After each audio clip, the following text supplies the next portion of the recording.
பெங்களூரில் சாந்திபுரத்தில் மத்தியானம் 12:30 மணிக்கு நான் ஒரு பஸ் ஏறினேன் சென்னை தாம்பரம் வர்றதுக்கு. அந்த 12:30 மணிக்கு ஏறின பஸ்ஸு நைட்டு 10 மணிக்கு தான் தாம்பரம் விடுது. ஒரே டிரைவர் தான் ஓட்டி வர்றாரு. 10 மணிக்கு மேலே தாம்பரத்தில் பிக்கப் பண்ணி அடுத்த நாள் காலையில் ஒரு 6-7 மணிக்கெல்லாம் போய் பெங்களூரில் போய் விடணும்.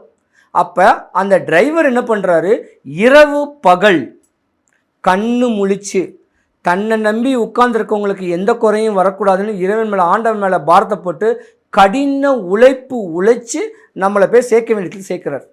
அப்போ சனி பகவான் அவர் ஜாதகத்தில் எப்படி கொடுத்துருக்காரு, 8 மணி நேரம் வேலை பார்க்கக்கூடிய தன்மையை 8 16 மணி நேரம் அவர் வேலை பார்க்கார்.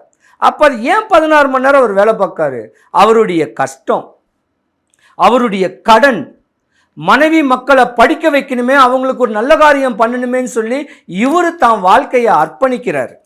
அர்ப்பணித்து அந்த குடும்பத்துக்கு தேவையான ஒரு மூலாதாரங்களுடைய பொருளாதாரத்தை கொடுக்குறாரு.